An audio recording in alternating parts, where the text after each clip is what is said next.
అందరికీ నమస్కారం అండి.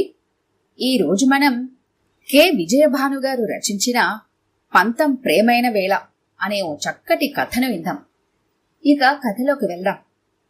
కొంచెమైనా బాధ్యత తెలియకుండా ఎలా పెంచారో నీ తల్లిదండ్రులు. జీవితాంతం భరించమని నాకు వదిలేశారు. సంసారం అంటే బొమ్మలాటలా కనబడుతోందా నీకు? డబ్బులంటే చిల్లర పెంకులనుకుంటున్నావా? అసహనంగా అరుస్తున్న భర్తను చేతలుడిగిన దానిలా చూస్తూ నిలబడింది మాధవి. మిన్నువిరిగి మీద పడ్డట్టు ఎందుకింత హైరాణ పడుతున్నాడు? తానేం కాని పని చేసిందని ఈ హంగామా? మనసులో అనుకుంది. పైకి అనేటంత ధైర్యం లేదు ఆమెకి. భార్య అంటే సంసారాన్ని ఎంతో పొదుపుగా తీర్చిదిద్దుకోవాలి, అంతేగాని అనవసరపు ఖర్చులు చేయకూడదు. అయినా డబ్బు విలువ తెలిసేలా పెంచారా మీ అమ్మానాన్నలు? ఇంకా ఏదేదో అంటున్నాడు రవి. ఇప్పుడు మా అమ్మానాన్నల్ని ఎందుకు ఆడిపోసుకుంటారు? నేనేమంత తప్పు చేశాను? మెల్లగా ధైర్యాన్ని కూడగట్టుకుని అడిగింది మాధవి. ఓహో, అమ్మానాన్నల్ని ఏమన్నా అంటే చాలు పొడుచుకొచ్చేస్తుంది పౌరుషం.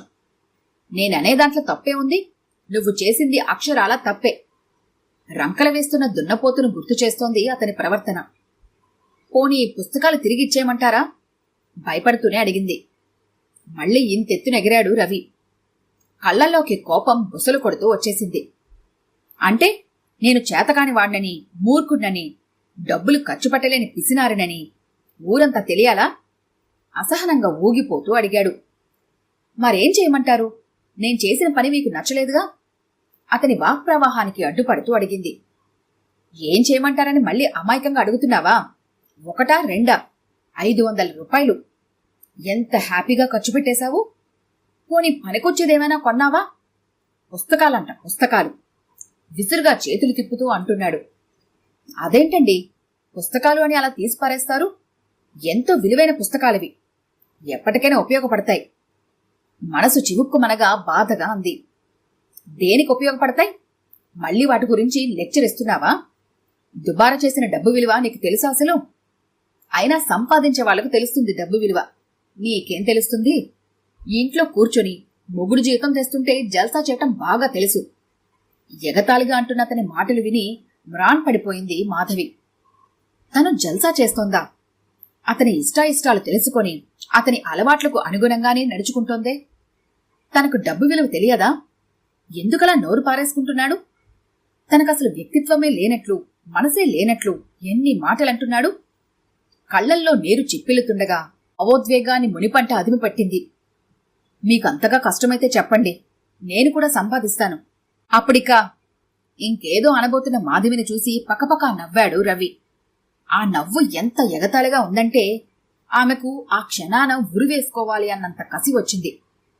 నవ్వుతూనే, నువ్వు సంపాదిస్తావా? ఎంఏ చదివిన నేనే గవర్నమెంట్ ఆఫీసులో గుమస్తాగిరి చేస్తున్నాను. ఇంటర్ చదివిన నీకెవరిస్తారు ఉద్యోగం?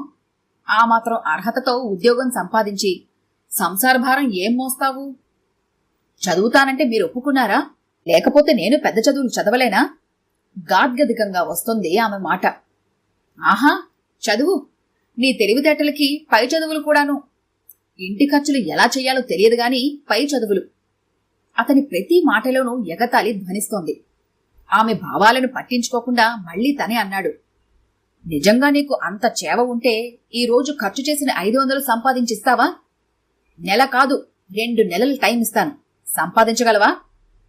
బొటనవేలు పైకి చూపి అడుగుతూ తిరిగి ఆ వేలును క్రిందకి ఉంచి అంటూ నవ్వాడు. తన భావాలను కించపరుస్తూ తననే అవమానిస్తున్నాడో, లేక అలా మాట్లాడటం వల్ల అతని అహాన్ని, పురుషహంకారాన్ని సంతృప్తి పరుచుకుంటున్నాడో అర్థం కాలేదు ఆమెకు. కాని అతను అన్న మాటలు ఆమెలో పౌరుషాన్ని రేపాయి. అతను వేసిన సవాలుకి ప్రతిగా జవాబు ఇవ్వాలి అనుకుంది.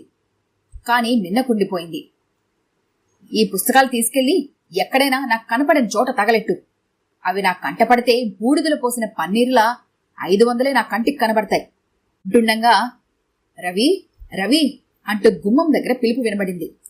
గబగబా అడుగులు వేస్తూ గుమ్మం దగ్గరికి వెళ్లాడు రవి. వెళ్లినవాడు 2 నిమిషాల్లో తిరిగొచ్చి బట్టలు మార్చుకున్నాడు. వంటింట్లో ఉన్న మాధవి దగ్గరికొచ్చాడు. గిరి వచ్చాడు. ఇద్దరం బయటకెళ్తున్నాం. వచ్చేసరికి లేట్ అవుతుంది. తలుపులు జాగ్రత్తగా వేసుకో అంటూ ఆమె ముఖమైనా చూడకుండా బయటకు వెళ్లిపోయాడు. అతని వెనకే వెళ్లి తలుపు గడవేసి బెడ్రూంలోకి వచ్చింది మాధవి. అప్పటి వరకు అణుచుకున్న దుఃఖం పొంగి పొర్లింది. ఏడుస్తూ మంచంపై వాలిపోయింది. మధ్యతరగతి కుటుంబంలో పుట్టింది మాధవి. తండ్రి సాదాసిద్ధ గవర్నమెంట్ ఉద్యోగి. మాధవి, ఉషా ఇద్దరే సంతానం. ఇంటర్ చదువుతుండగా వచ్చింది రవి వాళ్ల సంబంధం. పెళ్లి చూపులే కదా అని ఒప్పుకుంది. కాని ఆమె అదృష్టమో దురదృష్టమో సంబంధం కుదిరిపోయింది. ఇంకా ఇంటరే కదా నాన్న చదువుతున్నాను, నాకు పై చదువులు చదవాలనుంది, మంచి ఉద్యోగం చేయాలనుంది, నాకు అవకాశం కల్పించండి అని తండ్రిని ఎంతో ప్రాధేయపడింది. మంచి సంబంధం, కుర్రాడు గవర్నమెంట్ ఉద్యోగి, మనం ఇస్తామన్న కట్నానికి కూడా ఒప్పుకున్నారు. మళ్లీ ఇటువంటి సంబంధం వస్తుందని దీన్ని వదిలేయలేము. నీ వెనక ఉష కూడా ఉందిగా. నేను రిటైర్ అయ్యేలోపు మీ ఇద్దరి పెళ్లిళ్ళు చేసేయాలని నా ఆశ. ఇక నీ చదువంటావా? అబ్బాయి ఒప్పుకుంటే పెళ్ళయ్యాకైనా చదువుకోవచ్చు. వణుకుతున్న ఆయన కంఠంలోని వేదనకు తల వంచింది మాధవి. లక్కీగా ఇంటర్ పరీక్షలు అయ్యాకనే ముహూర్తం కుదిరింది. భర్తను ఎలాగైనా ఒప్పించి డిగ్రీ చదవాలని ఆశపడింది. కాని ఆమె ఆశ ఎప్పటికీ తీరదని అతని దగ్గరగా పరిశీలించిన తర్వాత అర్థమైంది ఆమెకు. పెద్ద చదువులు చదివిన భార్యంటే అతనికి చిరాకు. నరనరాన పురుషాంకారం జీర్ణించుకుపోయిన మనిషి. భార్యంటే వంటింటి కుందేలని అతని భావన. స్త్రీ ఏ పని చెయ్యలేదని, మగవాడు ప్రక్కన లేనిదే ఆమె పనికి రాదని, భార్యని ఎప్పుడూ కాలి క్రిందే అణిచి ఉంచాలి అనేదే అతని ఆలోచన. లేన కొత్త నుండే ఒక ప్రణాళిక తయారు చేసి ఆ విధంగానే ఆమె నడుచుకోవాలని, ప్రవర్తించాలని నిర్దేశించాడు. ఇంటి ఖర్చు ప్రతిదీ లెక్క రాయాలని ఒక పుస్తకం పెట్టాడు. అది బడ్జెట్ కోసమో పొదుపు కోసమో కాదని, తనది చేతకాని తనమని ఎత్తి చూపించాలన్నదే అతని అభిప్రాయమని ఆమెకు బాగా తెలుసు. వంట ఏం చేయాలో రోజూ అతనే చెప్తాడు. ప్రతి విషయంలోనూ ఆమెను తక్కువ చేసి మాట్లాడటం ద్వారా ఆమెలో పొగరు పరగకుండా మేనేజ్ చేస్తున్నానని సంతోషపడిపోతూ ఉంటాడు. ఆఖరికి బొట్టు బిళ్ళలు కొనుక్కోవాలన్నా అతన్ని అడిగే ఆ 2 రూపాయలు ఖర్చు పెట్టాలి. మనసులో ఉన్న కోరికను ఒకరోజు అతను మంచి మూడ్లో ఉండగా చూసి అడిగింది మాధవి. నేను డిగ్రీ చదవాలని ఆశపడుతున్నానండి. మీకు నేను కాలేజీకి వెళ్లి చదవటం ఇష్టం లేకపోతే కరెస్పాండెన్స్ కోర్స్ అయినా చేస్తాను. ఏమంటారు? ఎంత ఉత్సాహంగా అడిగింది. నాకిష్టం లేదు అంటూ మంచంపై అటు తిరిగిపోయాడు రవి. అది కాదండి, డిగ్రీ అయినా చదివితే నేను కూడా ఏదో ఒక ఉద్యోగం చేసుకోవచ్చు. మనకు పిల్లలు పుట్టినా ఆదాయం సరిపోతుంది. ఏదో వేన్నెలకు చన్నేలలా. ఇలా సాగిపోతున్న ఆమె ఒక్కసారిగా అతను లేచి కూర్చొని అరవటంతో భయభ్రాంతురాలై ఆగిపోయింది. ఊరుకుంటున్నాను కదా అని తెగ వాగుతున్నావేమిటి? నాకిష్టం లేదని చెప్పాను కదా. అయినా డిగ్రీ చదివించాలని అనుకున్నవాణ్ణి అయితే బాగా చదువుకున్న అమ్మాయినే చేసుకుంటాను కదా. మళ్ళీ నాకు ఈ ఖర్చొకటా? ఆడవాళ్లు ఎక్కువ చదివితే నేను ఇష్టపడను. భారీగా ఇంటి ఖర్చులు, చాకలి పద్దులు రాసుకోవడం తెలిసిన అమ్మాయి కావాలనుకున్నాను. కొద్దో గొప్ప నాగరికత తెలిసిందైతే చాలనుకొని నిన్ను సెలెక్ట్ చేసుకున్నాను. అర్థమైందా? ఇంకెప్పుడు ఈ విషయం నా దగ్గర ప్రస్తావించుకో. కఠినంగానే మళ్లీ అటు తిరిగి పడుకున్నాడు రవి. ఆ రాత్రి ఆమె ఎంతగా ఏడ్చిందో ఆమె తలదిండుకు మాత్రమే తెలుసు. ఎందుకంటే ఏమీ జరగనట్టే ఆమెను బాధ పెట్టానన్న ఆలోచన కూడా లేకుండా హాయిగా గుర్రిపెట్టి నిద్రపోయాడు రవి. అటు తర్వాత మాధవి ఎప్పుడు చదువు విషయం ఎత్తలేదు రవి దగ్గర. ఈ రోజు పక్కింటి లలిత మార్కెట్కి వెళ్తూ మాధవిని తోడు తీసుకెళ్లడానికి వచ్చింది. మాధవి రాలేనని చెప్పినా బ్రతిమాలి తీసుకెళ్ళింది. సూపర్ మార్కెట్లో కావలసిన సరుకులు కొన్నారు ఇద్దరు. ఇంటికి తిరిగి వచ్చేద్దామనుకుని నడుస్తున్నారు బస్టాప్కి. అంతలోనే ఒక్కసారిగా ఆగిపోయింది లలిత. ఎందుకాగావని అడిగిన మాధవితో, మధు చూడు, అక్కడ బుక్ ఎగ్జిబిషన్ పెట్టారు. నాకు పుస్తకాలంటే ఎంత ప్రాణమో, నీకు కూడా ఇష్టమే కదా, ఒక్కసారి చూసొద్దాం అంది రోడ్డుకు అవతల వైపున్న మీటింగ్ హాల్ని చూపిస్తూ. మీటింగ్ హాల్ బయట రంగురంగులతో పెద్ద బ్యానర్ కట్టి ఉంది, బుక్ ఎగ్జిబిషన్ అని. అవి చూస్తూనే మాధవికి కూడా మనసు లాగింది. ఆమెకు పుస్తకాలంటే ఎంతో ఇష్టం. పెళ్లి కాకముందు ప్రఖ్యాత రచయిత్రులు రాసిన కథలు, నవలలు, కవిత్వాలు ఎన్నో చదివేది. తను కూడా వాటి నుండి స్ఫూర్తి పొంది చిన్న చిన్న కథలు, కవిత్వాలు రాసేది. కాని వాటిని ఎప్పుడూ ప్రచురణకు పంపలేదు. టైం చూసుకుంది మాధవి. మధ్యాహ్నం 12 గంటలవుతోంది. రవి సాయంత్రం 5 గంటలకు గాని రాడు. కాబట్టి పర్వాలేదు అనుకుంటూ లలిత వెంట ఉత్సాహంగా బుక్ ఎగ్జిబిషన్లోకి నడిచింది. అక్కడ ఎన్నో మంచి పుస్తకాలు ఉన్నాయి. ప్రఖ్యాత రచయితల గ్రంథాలు లెక్కలేనన్ని ఉన్నాయి. వాటిలో కొన్నైనా కొంటే బావుండును అనిపించింది. కాని భర్త ఏమంటాడో అని ఆలోచనలో పడింది. ఈలోగా లలిత 1000 రూపాయల పుస్తకాలు కొనేసింది. ఏమిటి మధు, నువ్వు కూడా తీసుకో, చాలా మంచి గ్రంథాలున్నాయి. మళ్ళీ ఇటువంటివి దొరకకపోవచ్చు అంటున్న లలిత మాటలకు ఆలోచనల నుండి బయటపడింది. ఏదైతే అదే అయిందిలే, ఆయన నెమ్మదిగా ఒప్పించవచ్చు అనుకుని తనకు బాగా నచ్చిన పుస్తకాలు కొన్నది. బిల్లు చూస్తే గుండె గుబేలు అంది మాధవికి. 500. ఇంట్లో భర్త వేసే 500 రకాల చిందులు గుర్తుకొచ్చాయి. ఎలాగో ధైర్యం చేసి కొనేసింది మాధవి. తిరిగి ఇంటికి వచ్చేటప్పటికి మధ్యాహ్నం 3 గంటలైంది. గబగబా భోజనం చేసింది. ఆమెకు ఎంతో ఉత్సాహంగా ఉంది. భర్త వచ్చేలోపే ఒకసారి ఆ పుస్తకాలను తనివితీరా చూసుకుని తర్వాత అతనికి కనబడకుండా దాయాలి అనుకుంది. అతని మూడ్ బాగున్నప్పుడు ఈ విషయం చెప్పొచ్చు అనుకుంది. బయట తిరిగి వచ్చిందేమో చిరాగ్గా అనిపించి మొహం కడుక్కోవడానికి బాత్రూంకి వెళ్ళింది. డూప్లికేట్ కీతో తలుపు తీసుకుని ఎప్పుడొచ్చాడో కుర్చీలో కూర్చొని టేబుల్పై ఉన్న పుస్తకాలు చూస్తున్నాడు రవి. ఆమె తిరిగి వచ్చేటప్పటికి అతని ముఖంలో కనిపిస్తున్న కోపాన్ని చూసి గుండె ఆగిపోయినంత పనైంది మాధవికి. అదిగో అప్పుడు రవి మొదలుపెట్టిన గొడవ ఇప్పుడు మాధవి ఏడ్చే వరకు కొనసాగింది. భర్త వచ్చేటప్పటికి వంట చేసి లేకపోతే పెద్ద రాద్ధాంతం చేస్తాడని గుర్తుకొచ్చి ముఖం కడుక్కొని వచ్చి వంట మొదలుపెట్టింది మాధవి. వంట చేస్తుందే కాని ఆమె మనసు మెదడు వేరే దిశలో ఆలోచిస్తున్నాయి. నాకు సంపాదన చేత కాదంటాడా? మళ్ళీ అమ్మా నాన్నల్ని ఆడిపోసుకుంటాడు. ఎందుకని తను ఇంత అవమానం భరించాలి? ఏదో ఒకటి చెయ్యాలి. తను సంపాదించగలనని నిరూపించాలి. ఏం చెయ్యాలి? ఉద్యోగం చేయడానికి అతను ఒప్పుకోడు. అయినా సరే తనను తాను నిరూపించుకోవడానికైనా సరే ఎక్కడో ఒకచోట ఉద్యోగం సంపాదించాలి అని నిర్ణయించుకుంది. ఆ రాత్రి ఇంటికొచ్చిన రవి ఏడ్చి ఉబ్బిపోయిన ఆమె ముఖాన్ని కళ్ళను చూసి కూడా పట్టించుకోలేదు. ఆడవాళ్లపై జాలి పడితే నెత్తికెక్కుతారని అతని భావన. ఆమె ఇటువంటి విషయాలకు ఏనాడో అలవాటు పడిపోయింది. మరునాడు రవి ఆఫీస్కి వెళ్లిపోగానే పక్కింటి నుండి న్యూస్ పేపర్ తెచ్చుకుంది. క్లాసిఫైడ్ ఉద్యోగ ప్రకటనలు చూసింది. ఇంటికి ఇంజనీరింగ్ గ్రాడ్యుయేట్లు, పోస్ట్ గ్రాడ్యుయేషన్ చేసిన వాళ్లే కావాలి. కొన్నింటికి కనీస విద్యార్హత డిగ్రీ, ఇవేమీ తన దగ్గర లేవు. న్యూస్ పేపర్ తిరిగి పక్కింట్లో ఇచ్చేస్తూ ఉండగా వీధి చివరన ఉండే కాన్వెంట్లో చదువుతున్న పక్కింటి వాళ్ల పిల్లలు భోజనానికి రావడం చూసింది. మెరుపులాంటి ఆలోచన వచ్చింది ఆమెకు. ఆ స్కూల్లో ఎల్కేజీ యూకేజీ చెప్పే టీచర్లు 10వ తరగతి ఇంటర్ చదివిన వాళ్ళేనని గుర్తుకొచ్చింది. నేను కూడా ట్రై చేస్తేనో అనుకున్నదే తడువుగా తయారై ఆ స్కూల్కి వెళ్లి ప్రిన్సిపాల్ను కలిసింది మాధవి. విషయం విన్న ప్రిన్సిపాల్ ఆమె వంక ఆశ్చర్యంగా చూసింది. ఇది ఏప్రిల్ నెలమ్మా, ఇంకో 2 వారాల్లో యాన్యువల్ పరీక్షలు ప్రారంభమవుతాయి. ఇప్పుడు టీచర్స్ని రిక్రూట్ చేసుకోము. నీ బయోడేటా ఇచ్చి వెళ్ళు, జూన్లో పిలుస్తాం అంది. ఆతృతలో నెలను కూడా గుర్తు పెట్టుకోకుండా వెళ్లి అడిగినందుకు సిగ్గుపడింది మాధవి. జూన్ నెలలో పిలుస్తారు, కాని రవి 2 నెలల్లో 500 సంపాదించాలని పందెం కాశాడు. తను ఓడిపోవాలా? పందెం సంగతి అతను మర్చిపోయాడు. కాని గాయపడ్డ తన మనసు ఎలా మర్చిపోగలదు? ఇంటికి తిరిగి వచ్చింది నిరాశగా. కాని ఏదో చెయ్యాలి అన్న మనసు ఉత్సాహపడుతోంది. పరిపరి విధాలా ఆలోచించింది. ఈలోపు ఎదురింటి పిన్నిగారు కాఫీ పొడికి అప్పు కోసం వచ్చింది. ఆవిడ పేరు అన్నపూర్ణమ్మ. ఈ వీధిలోనే గాక ముందు 2 వెనక 2 వీధుల్లో కూడా మంచి పేరుంది ఆవిడికి. అందరితో కలుపుగోలుగా ఉంటుంది. సలహాలు ఇవ్వడంలో మంచి దిట్ట. ఆవిడ అడిగిన దానికన్నా కొంచెం ఎక్కువ కాఫీ పొడి ఇచ్చింది మాధవి. రేపు తిరిగి ఇచ్చేస్తానమ్మాయి అన్న ఆవిడ మాటకు, అదేం మాట పిన్నిగారు, తిరిగి ఇవ్వనవసరం లేదు.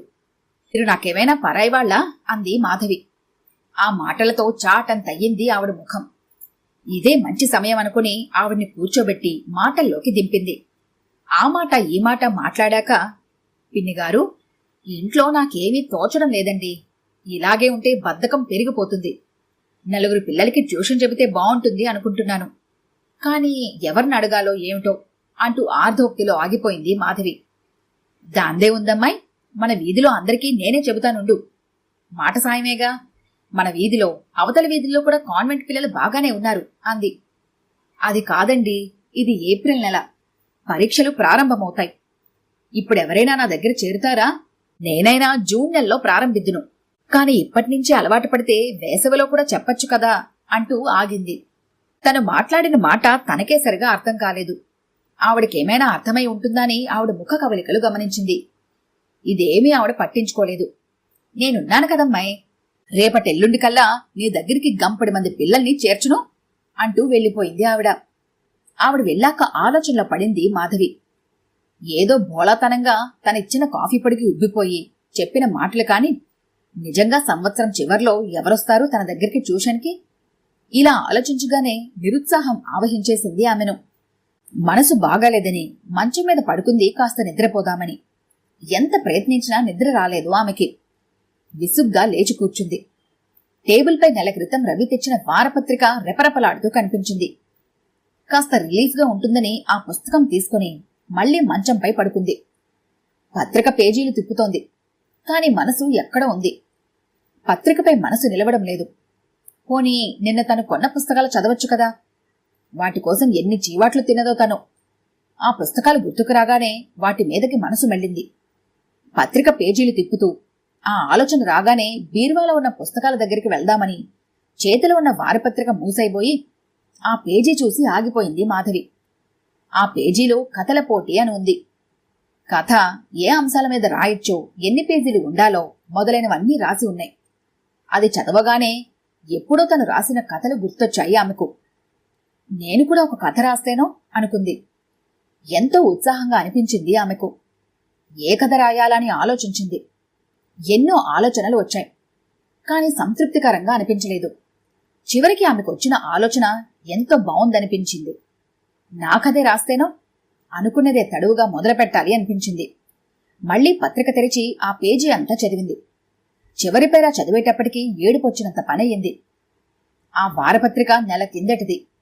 కథలను పోటీకి పంపించాల్సిన చివరి తేదీకి ఇంకో 3 రోజుల టైం ఉంది.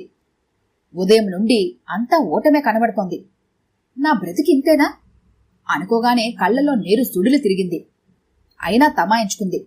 పోటీలో గెలుపొందుతుందా లేదా అన్నది తరువాత ప్రశ్న. వచ్చిన అవకాశాన్ని వినియోగించుకోవాలి అనుకుంది. కాని ఒక్కరోజులో కథ రాయగలనా అని తనను తాను ప్రశ్నించుకుంది. ఆమె మనసు అంతరాత్మ ధైర్యం చెప్పినట్లు అనిపించింది. కథ రాయాలంటే కాగితాలు, పెన్ను కావాలి. పోస్టు చేయడానికి కవరు, స్టాంపులు కావాలి. కథ హైదరాబాద్ చేరాలంటే రేపే పోస్ట్ చేయాలి. ఆఖరి తేదీకి చేరుతుంది అనుకుంటూ క్యాలెండర్ వైపు చూసింది. ఈ 3 రోజుల్లో పబ్లిక్ హాలిడేస్ గాని, ఆదివారాలు గాని లేవు. తృప్తిగా తల పంకించింది. తల దువ్వుకొని చీర మార్చుకుంది. కావలసిన సామగ్రి కొని తీసుకురావడానికి బయలుదేరే ముందు డబ్బులు తీసుకునేందుకు బీరువా దగ్గరకు వచ్చింది. కాగితాలు, పెన్ను ఇంట్లో ఉన్నాయి. కాని అవి వాడబుద్ధి కాలేదు ఆమెకు. కారణం అవి రవి కష్టార్జితంతో కొన్నవని అతను వెక్కిరిస్తాడు. మరి అతను సంపాదించిన డబ్బు ఎందుకు వాడాలి? బీరువా దగ్గర ఆలోచిస్తూ నిలబడిపోయిన ఆమెకు ఏదో గుర్తొచ్చిన దానిలా ప్రక్క గదిలోకి నడిచింది. అక్కడ చిన్న పెట్టెలో ఉన్న పర్సుని బయటకు తీసింది. జిప్ తీసి అందులో ఉన్న డబ్బులు బయటకు తీసి లెక్క పెట్టింది. సరిగ్గా 49.5 ఉంది అందులో. సంక్రాంతికి పుట్టింటికి వెళ్ళినప్పుడు ప్రయాణ ఖర్చులకు తండ్రి ఇచ్చిన డబ్బులో మిగిలాయి అవి. సమయానికి ఆ డబ్బులు గుర్తొచ్చినందుకు తనను తానే అభినందించుకుంది మాధవి. స్టేషనరీ షాప్కి వెళ్లి కావాల్సిన కాగితాలు, ఒక పెన్ను కొనుక్కుంది. ఇంకా 36.5 మిగిలింది ఆమె దగ్గర. ఆమెలో నూతనోత్సాహం పరుగులు తీసింది. భర్త వస్తే అతనికి ఈ విషయాలు తెలియకూడదని నిర్ణయించుకుని సాయంత్రం 6 గంటలకు టైంపీస్లో అలారం పెట్టి రాయడం మొదలుపెట్టింది. తాను మధ్యాహ్నం భోజనం చేయలేదన్న విషయం కూడా మర్చిపోయి రాయడంలో మునిగిపోయింది. సాయంత్రం 6 గంటలకు అలారం కొట్టింది. కథంతా మరలా ఒకసారి రాసినంత వరకు చదువుకుంది. సగం కూడా కాలేదు. కాని నిరుత్సాహపడలేదామె. భారం భగవంతుడిపైన వేసింది. పేపర్లు, పెన్ను తన చిన్న పెట్టెలో అడుగున భద్రపరిచి వంట కార్యక్రమంలో పడింది. రాత్రి 7 గంటలు దాటాక వచ్చాడు రవి.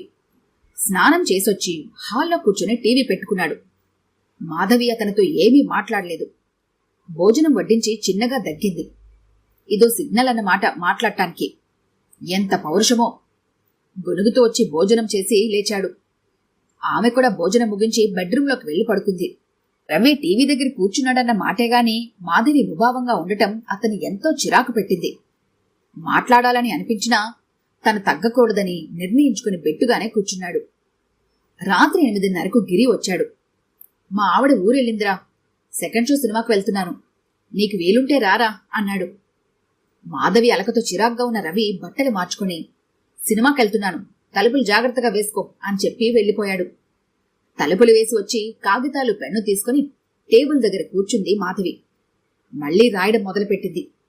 ఈసారి కూడా అలారం పెట్టడం మర్చిపోలేదామె. అర్ధరాత్రి 12 గంటలకు అలారం మోగింది. కథలో మునిగిపోయిన మాధవి ఉలిక్కిపడి ఈ లోకంలోకి వచ్చింది. ఓసారి రాసినంత వరకు చదివింది. కథ 30 వంతు అయిపోయింది. కాగితాలు పెన్ను తిరిగి పెట్టెలో పెట్టేసింది. 12:30కు తిరిగొచ్చాడు రవి. అడుగుల చప్పుడు వినగానే తలుపు తీసింది మాధవి. ఆమెను చూసి ఆశ్చర్యపోయాడు. నిద్రకల్లులా అనిపించలేదు ఆమె కళ్ళు. అంటే తన కోసం ఎదురుచూస్తూ కూర్చుందా? ఆ ఆలోచన రాగానే ఆమెపై ప్రేమ పొంగింది అతని హృదయంలో. ఆమెను అనాలోచితంగా బాధపెట్టినందుకు లోలోన పశ్చాత్తాపం మొదలైంది. మాధవి ఏమీ మాట్లాడకుండా వెళ్లి పడుకుంది. రవి కూడా కాళ్లు కడుక్కొనొచ్చి నిద్రకు ఉపక్రమించాడు. మరునాడు భర్త ఆఫీస్కి వెళ్లిపోయాక కథను ముగించింది మాధవి. టైం చూసుకుంది. మధ్యాహ్నం 1 గంట అయింది. భోజనం ముగించి తయారై పోస్టాఫీస్కి బయలుదేరింది. కథ రాసిన పేపర్లు, హామీ పత్రం జతపరిచి కవర్లో పెట్టి ఎటేజ్కి సరిపడా స్టాంపులు కొని పోస్ట్ చేసింది. ఇప్పుడు ఆమెకెంతో తృప్తిగా ఉంది. మనసంతా తేలికగా ఉంది. మాధవి ఇంటికి తిరిగొచ్చేసరికి మధ్యాహ్నం 2:30 అయింది. ఇంట్లోకి అడుగు పెడుతూ ఎదురింట్లోకి చూసింది. అన్నపూర్ణమ్మగారి వాటా తాళం వేసి ఉంది. నవ్వుకుంది ఆమె. పాపం పెద్దావిడ. పిల్లల్ని తీసుకొస్తానందుకాని అది ఈ టైంలో జరిగే పనేనా అనుకుని లోపలికి వెళ్లి తలుపు వేసుకుంది. ఆమెకు ఎంతో అలసటగా అనిపించింది. మంచం తనను పిలుస్తున్నట్టుగా అనిపించింది. మంచంపై వాలి కళ్ళు మూసుకుంది. ఎప్పుడు నిద్ర పట్టిందో తెలియకుండానే నిద్రలోకి జారిపోయింది. మాధవి, మాధవి అని అరుస్తూ ఎవరో తలుపు దబదబా బాదుతుంటే ఉన్నట్టుండి ఉలిక్కిపడి లేచింది. తలుపు తీసి చూసిన ఆమెకు ఆనందాశ్చర్యాలతో నోట మాట రాలేదు. అన్నపూర్ణమ్మగారి వెనుక దాదాపు 20 మంది పిల్లలున్నారు. లోపలికి వదండర్రా అంటూ మాధవిని చూసి చిరునవ్వుతో లోపలికొచ్చింది ఆమె. మాధవి ఇంకా ఆశ్చర్యంలోంచి బయటపడకుండానే, ఇదిగో అమ్మాయి, ఈ 10 మంది మన వీధి పిల్లలు, ఈ 5గురు మన ముందు వీధిలోని పిల్లలు, ఈ 5గురు మన వెనక వీధి వాళ్ళు, ఈ చంటిది నా మనవరాలు. ఈ పిల్లల్ని పోగేయడానికి వీళ్ళ తల్లిదండ్రుల్ని ఎంత కష్టపడి ఒప్పించాననుకున్నావు? పరీక్షలకు పిల్లల్ని బాగా చదివిస్తావని, సులువుగా చదివే పద్ధతులు నేర్పిస్తావని చెప్పాను. అయినా కొంతమంది ఆలోచించారు. అప్పుడు నువ్వు వేసవిలో కూడా చెప్తావని అన్న మాటలు గుర్తొచ్చాయి. మిగతా ట్యూషన్ సెంటర్లు వేసవి సెలవుల్లో పనిచేయవు కదా. పిల్లల అల్లరితో మీరు విసుగుపోవాల్సిన అవసరం లేకుండా వేసవి సెలవుల్లో కూడా ఆ అమ్మాయి సమ్మర్ స్కూల్ నడిపిస్తున్నట్లు నడుపుతుంది. ఎన్నో విషయాలు నేర్పిస్తుంది అని ఒప్పించి తీసుకొచ్చాను. మరి వీళ్లను నీ దగ్గరే ఉండేలా చేసుకోవడం నీ బాధ్యతేనమ్మాయి. ఇదిగో ఇది నా మనవరాలు సంధ్య. దీనికి మాత్రం నేను ఫీజు ఇవ్వలేను. ఏమంటావ్? అనర్గళంగా సాగిన ఆమె ఉపన్యాసం నుండి తేరుకున్న మాధవి, అలాగేనండి, మీ మనవరాలి దగ్గర ఫీజు తీసుకుంటానా? ఎంత మాట! ఈ పిల్లల బాధ్యత ఇక నాది. నీకు చెడ్డ పేరు రానివ్వను. నా కోసం ఇంత శ్రమ తీసుకుంటున్నందుకు చాలా థ్యాంక్స్ అంది ఆమెను కృతజ్ఞత నిండిన కళ్లతో చూస్తూ. మనవరాలికి ఫీజు లేకుండా ఎదిరింట్లోనే ట్యూషన్కి కుదిరినందుకు మురిసిపోతూ వెళ్లిపోయింది ఆవిడ. ఆ సాయంత్రం ఎన్నడూ లేని ఆనందాన్ని అనుభవించింది మాధవి. పిల్లల్ని పరిచయం చేసుకుని వారితో స్నేహాన్ని పెంచుకుంది. రాత్రి 7 గంటలకు ఇంటికొచ్చిన రవి హాల్ నిండా ఉన్న పిల్లల్ని చూసి ఆశ్చర్యపోయాడు. విసుగ్గా ఏదో అనబోతూ మాధవి ముఖం చూసిన అతను ఆశ్చర్యపోయాడు. ఎంతో సంతోషంగా ఉంది ఆమె. పెళ్లైన సంవత్సర కాలంలో ఆమెను అంత ఆనందంగా చూడటం అదే మొదటిసారి. ఏమీ అనకుండా లోపలికి వెళ్లిపోయాడు. మర్నాడు తన దగ్గర మిగిలిన 24 రూపాయల 50 పైసలతో ఒక బోర్డు, 4 చాక్ పీసులు కొన్నదామె. నాటి నుండి ఆమె లోకమే మారిపోయింది. పిల్లల్ని ఎంతో శ్రద్ధగా పరీక్షలకు చదివించింది. రవి వచ్చిన తర్వాత కూడా 8:30 వరకు ట్యూషన్ జరిగేది. ఆ సమయంలో ఆమెలోని ప్రతిభను చూసి లోపల ఎంతో గర్వపడన ఆరంభించాడు అతను. పిల్లల పరీక్షలు అయిపోయాయి. అయినా సమ్మర్ ట్యూషన్ కొనసాగుతూనే ఉంది. విద్యార్థులతో ఎంతో సంతోషంగా ఉండే మాధవి రవి దగ్గర మాత్రం ముభావంగానే ఉంటోంది. తన మాటలు ఆమెనెంత బాధపట్టాయో అర్థం కాసాగింది రవికి. తన మాటలకు గాయపడే ఆమె ట్యూషన్ మొదలుపెట్టిందని అర్థమైంది. పిల్లలందరూ ఇళ్లకు వెళ్లగానే ఎంతో నిస్సత్తుగా అలసటగా అనిపించేది ఆమెకు. ఏదో తిన్నాననిపించి అలసటగా మంచంపై వాలిపోయేది. ఆమె దూరంగా ఉండే కొద్దీ మాధవి రోజూలాగే రవి ఆఫీస్కి వెళ్లగానే వచ్చేశారు పిల్లలు. వాళ్లకు దేశభక్తి గేయాలు నేర్పుతోంది మాధవి. ఇంతలో పోస్ట్ అన్న కేక వినబడి బయటకొచ్చింది ఆమె. ఆమె చేతిలో ఒక కవర్ పెట్టి మనీ ఆర్డర్ ఫారం మీద సంతకం పెట్టమని ఇచ్చాడు పోస్ట్ మ్యాన్. సంతకం చేస్తూ అమౌంట్ చూసిన ఆమెకు ఉన్న ఫలంగా ఎగిరి గంతయ్యాలి అనిపించింది. 2500 రూపాయలు మనీ ఆర్డర్ అది. లోపలికి వచ్చింది డబ్బు తీసుకుని. కవరు చించి చదివింది. కథల పోటీలో తన కథకు 2వ బహుమతి వచ్చింది. ఆనందాతిరేకంతో నాట్యం చేయాలనిపించింది ఆమెకు. డబ్బు కవరు తన పెట్టెలో దాచింది. రవికి ఏమీ చెప్పలేదు. వారం తర్వాత తన కథ పడిన సంచిక కొని తెచ్చుకుంది మాధవి. కథ చదువుతుంటే ఆనందంతో ఆనంద బాష్పాలు రాలడాన్ని నివారించలేకపోయింది ఆమె. తన పేరుని మరీ మరీ చూసుకొని మురిసిపోయింది. ఆ రోజుతోనే రవి మాధవిల గొడవ జరిగి 2 నెలలైంది. రాత్రికి లేట్ అవుతుందని, ఇన్స్పెక్షన్ వర్క్ ఉందని ఉదయాన చెప్పి వెళ్లాడు రవి. ఆ వర్కేదో ఈరోజే తగలాలా అని బాధగా అనుకుంది. ఆ సమయంలో భర్తపై తాను గెలిచానన్న ఆలోచన రాలేదు ఆమెకు. విచిత్రంగా రవితో ఆ సంతోషాన్ని పంచుకోవాలని, అతని కౌగిట్లో వాలిపోవాలని మనసు మరీ మరీ కోరుతోంది. కాని రవికి ఎదురుపడి మాట్లాడాలన్నా, ఈ విషయం చెప్పాలన్నా ఎందుకో బెరుకుగా అనిపించింది. కథరాయిగా మిగిలిన చివరి కాగితం తీసుకుని రవికి ఒక ఉత్తరం రాసింది.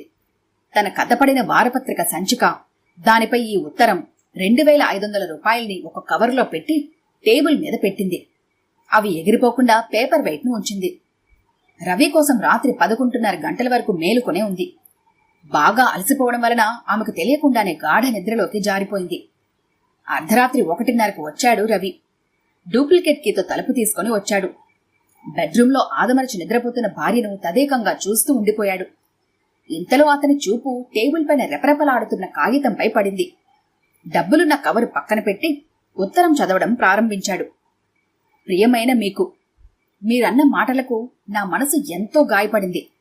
అందుకే అలా ప్రవర్తించాను. ట్యూషన్ పెట్టింది కూడా అందుకే. ఆ విషయం మీకు తెలుసని నాకు తెలుసు.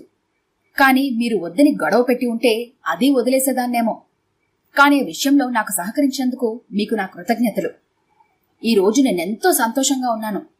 మీరు నాతో గొడవ పడినందుకు, నేనేమీ సంపాదించలేనని అన్నందుకు, ఉక్రోషంతో నన్ను నేను నిరూపించుకోవాలని కథల పోటీకి ఈ కథను రాసి పంపాను. ఈ పోటీలో నాకు 2వ బహుమతి వచ్చింది. దాని విలువ ఎంతో తెలుసా? 2500 రూపాయలు. పైన కవర్లో పెట్టాను. ఈ గెలుపు నిజంగా నాది కాదు, మీది. ఇంతకన్నా ఏం రాయాలో నాకు పాలుపోవడం లేదు. నేను గెలిచానని చెప్పడానికి ఈ ఉత్తరం రాస్తున్నానని అనుకోవద్దు. నా సంతోషం మీతో పంచుకోవాలని నా ఆశ. కాని మీకు ఎదురుపడి నా మనసులోని భావాలు చెప్పేటంత స్వాతంత్రం లేదు మీ దగ్గర నాకు. అందుకే ఈ ఉత్తరం. మీ మాధవి. ఎన్నో చెప్పలేని భావాలను ఆ చిన్న ఉత్తరంలో చదవగలిగాడు రవి. వారపత్రిక తీసుకుని సోఫాలో కూర్చొని చదవటం మొదలుపెట్టాడు. కథంతా మాధవిదేనని అర్థమైంది. కాని ఆమె భర్త పాత్రను కించపరచలేదామె. తనతో తను కావాలనుకున్న అనుబంధాన్ని, స్నేహాన్ని, స్వేచ్ఛను ఆ కథలోని భర్త పాత్రకు వర్తింపచేసి ఆ పాత్రను ఎంతో ఔన్నత్యంగా తీర్చిదిద్దిందామె. కథ పూర్తి చేసి ఏదో తెలియని భావాల ప్రకంపనంలో కొట్టుకుపోయాడు రవి. వారపత్రికను, ఉత్తరాన్ని, కవర్ను మాధవి ఎలా పెట్టిందో అలానే యథాస్థానంలో పెట్టేశాడు. పేపర్ వెయిట్ పెట్టాడు. తెల్లవారుజామున లేవడానికి మాధవి పెట్టుకున్న అలారం కట్టేసి ఆమె మంచం దగ్గరికొచ్చాడు. అమాయకంగా నిద్రపోతున్న భార్యను చూసి ప్రేమతో, మోహంతో పొంగిపోయింది అతని మనసు. ఆమెను ముద్దు పెట్టుకోవాలన్న కోరికను చాలా కష్టపడి కంట్రోల్ చేసుకున్నాడు. ఆమెకు నిద్రాభంగం అవుతుందేమోనని మంచంపై పడుకోకుండా వెళ్లి సోఫాలో పడుకున్నాడు. తెల్లవారే లేచి స్నానం చేసి మాధవిని లేపకుండా ఆఫీస్కి వెళ్లిపోయాడు. ఉదయం 10 గంటలకు ఉలిక్కిపడి లేచింది మాధవి. టైం చూసి అదిరిపడింది. అలారం మోగడం ఎలా తెలియలేదు? ఆగిపోయిందా అనుకుంటూ టేబుల్పై ఉన్న అలారం పీస్ని చేతిలోకి తీసుకుని చూసింది.